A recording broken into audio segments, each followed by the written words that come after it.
जय हिंद फ्रेंड्स, मैं मुकेश कुमार। आज हम आप लोगों के बीच में हेरिडिटी एंड इवोल्यूशन का 4th पार्ट लेकर के प्रेजेंट हुए हैं। फर्स्ट पार्ट, सेकंड पार्ट और थर्ड पार्ट को हम लोग कंप्लीट कर चुके हैं।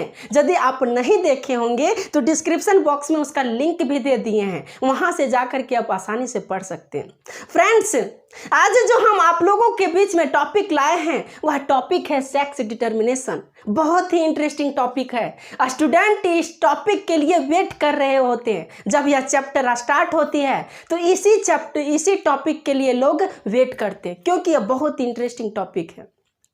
तो इस टॉपिक को स्टार्ट करने से पहले हम आप लोगों को एक क्वेश्चन पूछते हैं।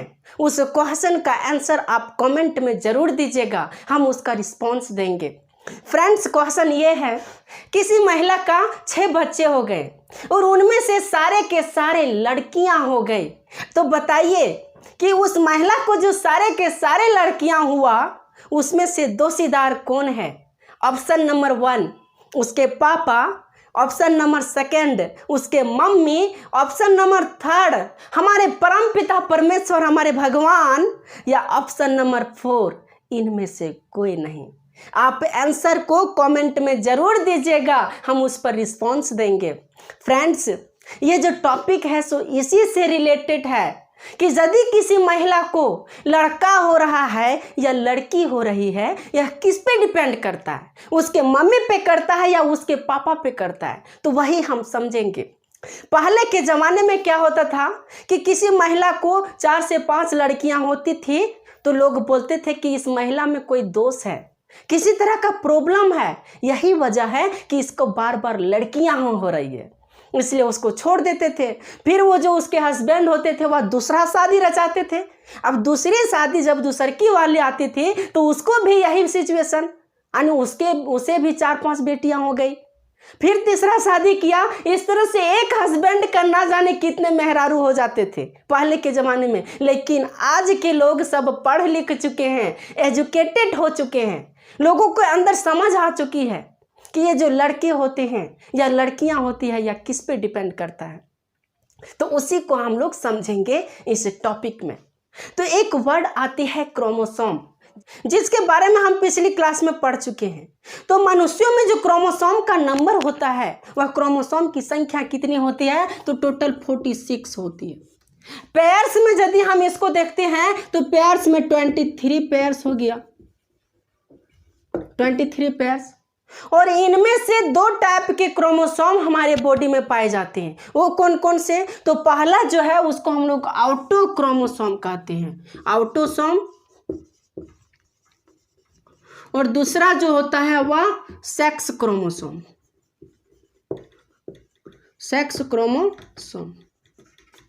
ऑटोसोम या ऑटो क्रोमोसोम इसको भी कहते हैं, ऑटो क्रोमोसोम। 2 तरह के पाए जाते हैं। जो वाइड ऑटो क्रोमोसोम या ऑटोसोम जो होती है, इसकी संख्या कितनी होती है? तो यह हमारे शरीर में 22 पेयर्स होते हैं। कितने? 22 पेयर्स, यानी संख्या में यदि देखते हैं तो 44 नंबर में होती है। और ये जो ओनली 1 क्रोमोसोम यानी ओनली 1 पेयर्स जो पाई जाती है वह हमारे सेक्स क्रोमोसोम होते हैं, 1 पेयर्स। 1 पेयर्स यानी संख्या में यदि देखते हैं तो 2। ये जो ऑटोसोम है, इसी ऑटोसोम से हमारे नॉर्मल बॉडी का कैरेक्टर डिपेंड करता है। यानी किसी पेरेंट से उसके बच्चों में जो कैरेक्टर का ट्रांसफर होता है वह इसी ऑटोसोम से होता है। यानी इसको हम लोग लिख सकते हैं normal body character. Normal body character को यह डिटरमाइन करता है। यानी यदि बच्चे की माँ या पापा गोरे हैं तो उसके बच्चे भी गोरे होंगे। यदि मम्मी पापा के बाल जो हैं वो भूरे हैं तो उसके बच्चे के भी बाल भूरे होंगे। यदि मम्मी छोटी है तो बच्चे भी छोटे होंगे। यदि मम्मी लंबे है तो बच्चे भी लंबे होंगे। यदि पापा काले हैं तो बच्चे भी काले होंगे। ये जो डिपेंड करता है वह यही ऑटोसोम पे डिपेंड करता है। यानी बॉडी का जो कैरेक्टर है कि बच्चा मोटा हो रहा है, कि बच्चा लंबा हो रहा है, कि बच्चा नाटा हो रहा है, कि बच्चा तुतला हो रहा है, जो भी कैरेक्टर बच्चों में देखने को मिलती है उसके बॉडी स्ट्रक्चर से रिलेटेड, वह इसी ऑटोसोम के द्वारा होती है। और यही ऑटोसोम वह डिटरमाइन करता है कि बच्चा कैसे होगा, किस तरह का बच्चा होगा। और ये जो 1 पेयर ऑफ क्रोमोसोम बच गया, सेक्स क्रोमोसोम, यह आइडेंटिफाई करता है कि जो बच्चा होगा उसका सेक्स क्या होगा। सेक्स यानी उसका लिंग क्या होगा, वह पुरुष होगा यानी वह लड़का होगा या लड़की होगी, वह मेल होगा या फीमेल होगा। यह जो डिपेंड करता है वह इसी सेक्स क्रोमोसोम पे करता है। तो 2 को पाया जाता है ये पेयर्स में 2, और ये जो पेयर्स में पाया जाता है सो 22। टोटल हम यदि इसमें देखते हैं तो टोटल कितना हो गया, दोनों मिला करके 23। टोटल कितना हो गया 23 पेयर्स में, यानी 46 जो है सो नंबर में। तो ये आप लोगों को समझ में आ गई होगी। अब हम समझते हैं कि सेक्स क्रोमोसोम, इसी पे हमको फोकस करना है, इसी टॉपिक पे। तो सेक्स क्रोमोसोम के बारे में हम समझते हैं। तो क्रोमोसोम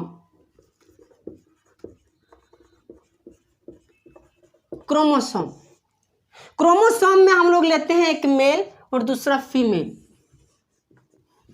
ये मेल है और ये फीमेल है।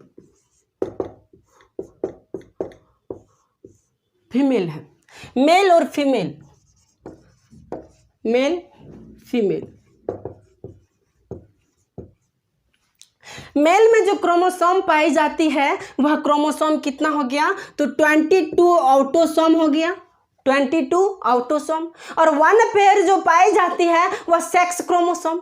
तो जो 1 पेयर पाई जाती है उसको हम लोग सेक्स क्रोमोसोम कहते हैं। और उसमें जो जीन होती है वह जीन क्या होता है, तो एक्स और वाई क्रोमोसोम होती है, एक्स और वाई क्रोमोसोम। मेल में एक्स और वाई यानी दोनों अलग अलग होता है, दोनों अलग अलग एक्स और वाई। और फीमेल में जो पाई जाती है वह 22 तो ऑटोसोम हो गया, 22 ऑटोसोम। और इसमें दोनों सेम पाई जाती है, एक्स और एक्स, यानी फीमेल में दोनों सेम है, एक्स और एक्स। जो सेक्स क्रोमोसोम है वो दोनों सेम है, एक्स एंड एक्स। और जो फीमेल है इसमें दोनों डिफरेंट है, एक्स वाई। यानी इसको याद रखने के लिए हम कह सकते हैं कि लड़कों के लिए घर के लिए भी एक चाहिए और बाहर के लिए भी एक चाहिए, यानी घर वाली भी होती है और बाहर वाली भी होती है लड़कों के लिए। लेकिन लड़कियां बेचारी एक ही से काम चलाती है। तो ये जो है ऑटोसोम, इसको हम लोग कहते हैं सेक्स क्रोमोसोम और इसको हम लोग कहते हैं ऑटोसोम। इसको कहते हैं सेक्स क्रोमोसोम और इसको कहते हैं ऑटोसोम। तो लड़कों में एक्स और वाई और लड़कियों में एक्स और एक्स पाया जाता है। तो ये दोनों के बीच में जब कोपुलेशन एक्शन होता है, रिप्रोडक्शन के दौरान जब कोपुलेशन होती है और कोपुलेशन के दौरान जब जायगोट बनती है, तो जो जायगोट बनेगा तो उसमें कौन डिपेंड करता है कि वह लड़का होगा कि लड़की होगी। तो इस सिचुएशन में जब दोनों के बीच में कोपुलेशन यानी संबंध होती है, संबंध बनती है, तो संबंध के दौरान जो भी स्पर्म, हम जानते हैं कि करोड़ों की संख्या में स्पर्म जो है निकलता है। जैसे कि ये है हमारे फीमेल का रिप्रोडक्टिव सिस्टम, फीमेल का रिप्रोडक्टिव सिस्टम है। यहाँ से स्पर्म इंटर करता है और यहाँ जो है फैलोपियन ट्यूब, यहाँ पर फर्टिलाइजेशन होता है, एक बार इधर तो एक बार इधर। तो बहुत सारे स्पर्म जो हैं इसमें इंटर करता है, काफ़ी सारी करोड़ों में स्पर्म जो है इंटर करता है। परंतु जो स्पर्म की स्पीड सबसे ज़्यादा होगी, और इस स्पर्म में एक्स क्रोमोसोम वाला भी है और वाई क्रोमोसोम वाला भी है। स्पर्म में एक्स क्रोमोसोम भी है और वाई क्रोमोसोम भी है, यानी एक्स वाला भी है और वाई वाला भी है। तो इसका जिसका स्पीड ज़्यादा होगा, जो ज़्यादा स्पीड से चल रही होगी, यानी एक्स यदि ज़्यादा स्पीड से चलेगी तो एक्स सबसे पहले जाकर के फर्टिलाइज करेगा, और वाई का स्पीड यदि ज़्यादा होगा तो वाई ज़्यादा जाकर के फर्टिलाइज करेगा। इसको समझने के लिए यानी 2 ट्रेन लेते हैं, एक है राजधानी एक्सप्रेस और एक है विवेक एक्सप्रेस। तो जिस ट्रेन की स्पीड सबसे ज़्यादा होगी वह ट्रेन जल्दी दिल्ली पहुंचेगा, यहाँ से यदि खुलेगी तब। और जिस ट्रेन का स्पीड सबसे कम होगी वह ट्रेन लेट से पहुंचेगी। तो यहाँ भी यही होता है कि ये जो स्पर्म है इसमें एक्स और वाई दोनों है। तो जिसका ये स्पीड ज़्यादा होता है वह स्पर्म जाकर के जल्दी यहाँ पर पहुँचता है। मान ले कि एक्स का स्पीड ज़्यादा है तो एक्स यहाँ से महिलाओं से जो ओवम निकलती है, ओवा, इस ओवा में तो महिलाओं में एक्स और एक्स तो ऑलरेडी पाया जाता है, ऑलरेडी इसमें होती है, और इसमें भी एक्स का स्पीड ज़्यादा है और ये तुरंत पहुंच गया, इसका स्पीड ज़्यादा है इसलिए यह तुरंत पहुंच गया। तो इन दोनों के बीच में एक्स और एक्स क्रोमोसोम हो गया, और जब एक्स और एक्स क्रोमोसोम हो जाता है, दोनों सेम हो जाती है, तो सेम जब हो जाएगी तो वह लड़कियां होगी, जो बच्चे पैदा होंगे वह लड़की होंगे। परंतु यदि इसका स्पीड वाई का स्पीड ज़्यादा है, वाई का स्पीड यदि ज़्यादा है और वाई यदि जल्दी पहुंच गया, एक्स से जल्दी यदि वाई पहुंच जाता है, तो यहाँ जो फर्टिलाइजेशन होता है एक्स और वाई का होता है। किसका? एक्स और वाई का हो जाता है। तो एक्स और वाई जो है सो डिफरेंस किस में पाया जाता है? तो पुरुषों में, पुरुषों में यानी मेल में डिफरेंस है। तो एक्स और वाई जब जायगोट बनेगी तो यह क्या होगा सेक्स में? तो सेक्स में यह लड़का होगा। एक्स और वाई जब बनेगी तो यह सेक्स में लड़का होगा, और एक्स जब बनेगी तो सेक्स में लड़की होगी। तो कब लड़का और कब लड़की होगी ये डिपेंड करता है किस पर? तो इसके स्पीड पर, स्पर्म के स्पीड पर। जो स्पर्म स्पीड करता है, स्पीड से जो चलता है, इसके स्पीड पे डिपेंड करता है कि वह लड़का होगा या लड़की होगी। तो ये समझे होंगे। तो इसमें हम देखते हैं कि यहाँ से एक्स निकला, यहाँ से एक्स निकला, और यहाँ से भी लड़कियों से भी एक्स क्रोमोसोम ही निकला। लड़कों से भी एक्स क्रोमोसोम और लड़कियों से भी एक्स क्रोमोसोम निकला, और दोनों मिल करके एक्स और एक्स क्रोमोसोम बना दिया, यानी जायगोट बना दिया। एक्स और एक्स दोनों जब मिलेंगे तो एक्स और एक्स जायगोट बनेंगे, और एक्स और एक्स जब जायगोट बनेगा तो वह बच्चा क्या होगा? एक्स और एक्स वाला। तो एक्स और एक्स जब जायगोट बनेगा तो वह बच्चा लड़की होगी, यानी वह गर्ल होगा। क्या होगा? तो गर्ल होगा।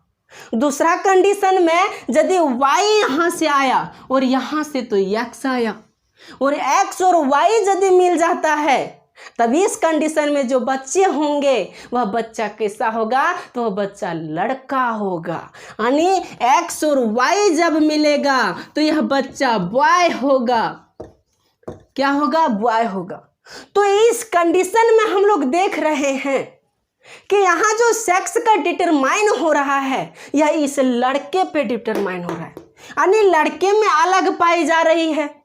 एक्स और वाई क्रोमोसोम लड़के में पाया जाता है डिफरेंट, लड़कियों में तो सेम है। इसके लड़के लिए होना चाहिए कि घर वाले भी और बाहर वाले भी, तो इसमें अलग पाया जाता है। यही वजह है कि जो सेक्स का डिटरमाइन होता है कि जो बच्चा पैदा होगा वह लड़का होगा कि लड़की होगी, यह किस पे डिपेंड करता है? तो उसके पापा पे डिपेंड करता है, ना कि उसके मम्मी पे। इसलिए यदि लोग नहीं पढ़े लिखे होते हैं तो बोलते हैं कि इसमें कोई दोष है इसलिए इसको छोड़ो और दूसरी शादी करो, और दूसरी मेहरारू को वह ले आते हैं। आज के लोग पढ़ लिख चुके हैं, यही वजह है कि समझदार हो गए हैं। तो आज लड़कियां भी जवाब देती है लड़कों को कि ये मेरा प्रॉब्लम नहीं बल्कि आपका प्रॉब्लम है, आप अपने आप को सुधारिए। तो ये कंडीशन समझ में आ गया कि लड़के कैसे होते हैं और लड़कियां कैसे होती है। अब इसमें जो एक्स और वाई क्रोमोसोम है, इसमें एक्स और एक्स क्रोमोसोम है, तो इसका एक नाम है, इसको हम लोग सोमेटोसोम भी कहते हैं। सोमेटोसोम भी कहते हैं। दूसरा इसका एक और नाम है कि हाँ एक्स और एक्स है, एक्स और एक्स है इसलिए इसको हम लोग एक्स क्रोमोसोम भी कहते हैं। एक्स क्रोमोसोम, इसमें दोनों सेम नहीं है, ध्यान दो, इसमें दोनों सेम नहीं है, इसमें दोनों सेम नहीं, अलग अलग है। तो इसमें दोनों सेम है एक्स और एक्स, इसलिए इसको सोमेटोसोम कहते हैं। इसका एक और नाम है एक्स और एक्स का, इसको हम लोग होमोलोगस कहते हैं। Homologous chromosome. दोनों सेम है इसलिए होमोलोगस, और इसमें दोनों डिफरेंट है इसलिए इसको नॉन होमोलोगस कहते हैं। क्या कहते हैं, नॉन होमोलोगस, नॉन होमोलोगस। तो ये आप लोगों को समझ में आ गई होगी कि लड़का कैसे होता है और लड़की कैसे होती है, या किस पे डिपेंड करता है। तो बात रही कि इस पृथ्वी पर जितने भी प्राणी हैं, क्या सारे के सारे प्राणी का जो सेक्स डिटरमाइन होगा, कि वह बच्चा जो होगा वह मेल होगा कि फीमेल होगा, यह सारे के सारे मेल पे डिपेंड करेगा? तो ये नहीं, यह कदापि नहीं। ये सारे के सारे जो हैं सो मेल पे डिपेंड नहीं करते हैं। कई सारे ऐसे प्राणी हैं जो अपनी ज़रूरत के अनुसार मेल और फीमेल का डिटरमाइन करते हैं, उसके बस में होता है, वह अपनी ज़रूरत के अनुसार वह मेल या फीमेल को डिटरमाइन कर सकते हैं। उनमें से कौन ऐसा प्राणी है? तो एक एग्जाम्पल है स्नेल, ये पूछा जाता है एग्जाम में। स्नेल एक प्राणी है, इसको जो भी जरूरत पड़ती है, यानी मेल की जरूरत पड़ी तो यह मेल को डिटरमाइन कर देगा, यानी मेल बच्चे को बर्थ देगा। यदि इसे फीमेल की जरूरत पड़ी तो फीमेल को बर्थ देगा। यानी ये जो डिटरमाइन हो रहा है, इसका सेक्स जो डिटरमाइन हो रहा है वो किस पे डिपेंड कर रहा है? इसके अनुसार। कई सारे ऐसे प्राणी भी हैं जिसका सेक्स डिटरमाइन होती है उसके इन्वायरमेंट पे, हमारी टेम्परेचर, इन्वायरमेंट के टेम्परेचर पे डिपेंड होती है। उनमें से कई सारे रेप्टाइल्स हैं जिसका सेक्स डिटरमाइन होता है टेम्परेचर पर। जो हमारी इन्वायरमेंट का टेम्परेचर है, उस टेम्परेचर पर उसका सेक्स डिटरमाइन होते हैं। तो इस तरह से हम कह सकते हैं कि जितने भी प्राणी, जितने भी जीव हमारे इस पृथ्वी पर है, सारे के सारे डिपेंड नहीं करते हैं हमारे इस मेल पे, बल्कि वो हमारे इन्वायरमेंट पे भी डिपेंड करते हैं, अपने नीड के अकॉर्डिंग भी वो डिपेंड करते हैं। कई सारे प्राणी ऐसे भी हैं, यानी अपने फूड पे भी डिपेंड करता है, यानी फूड वह कैसा खा रहा है। ज़्यादा यदि फूड खा रहा है, भोजन खा रहा है, तो उससे फीमेल होती है, और जब कम फूड खा रहा है तो उसे मेल होती है। ऐसा क्यों होता है? तो फीमेल में कई सारे ऐसे ऑर्गेन, एक्स्ट्रा ऑर्गेन पाई जाती है, क्योंकि हमारे रिप्रोडक्शन के लिए फीमेल का एक बहुत ही इंपॉर्टेंट रोल होता है। मेल का भी होता है, लेकिन मेल के कंपैरिजन में फीमेल का इंपॉर्टेंट रोल्स थोड़ा ज़्यादा होती है। यही वजह है कि उसमें कुछ एक्स्ट्रा ऑर्गेन का डेवलप होता है। तो एक्स्ट्रा ऑर्गेन के लिए डेवलप करने के लिए एक्स्ट्रा फूड की भी ज़रूरत होती है। तो कई सारे ऐसे प्राणी हैं जो ज़्यादा फूड खाती है, ज़्यादा भोजन खाती है, तब वह बच्चे को जो बर्थ देते हैं वह बच्चे उसके फीमेल होती है। और यदि कम फूड खाती है, कम भोजन खाती है, तो उसके जो बच्चे होते हैं वह बच्चे मेल होती है। तो ये जो डिपेंड करता है सिर्फ मेल पे ही नहीं, बल्कि हमारी इन्वायरमेंट पे भी डिपेंड करता है, टेम्परेचर पे डिपेंड करता है, उस प्राणी पे भी डिपेंड करता है, यहाँ तक कि उसके खान पान पे भी डिपेंड करता है। तो ये सेक्स डिटर्मिनेशन का टॉपिक रहा। तो आप लोग समझे होंगे कि कैसे एक बच्चा पैदा होता है तो वह मेल होता है कि फीमेल होता है, यानी लड़का कैसे होता है और लड़की कैसे होती है। तो आप लोगों को ये लेक्चर कैसा लगा आप लोग कमेंट में ज़रूर दीजिएगा। और आंसर जो क्वेश्चन जो पूछे हैं उसका आंसर तो आप लोगों को पता ही चल गया होगा, तो उसका भी आंसर दे दीजिएगा। तो आज के सेशन को हम यहीं पर समाप्त करते हैं। Thank you very much. जय हिंद।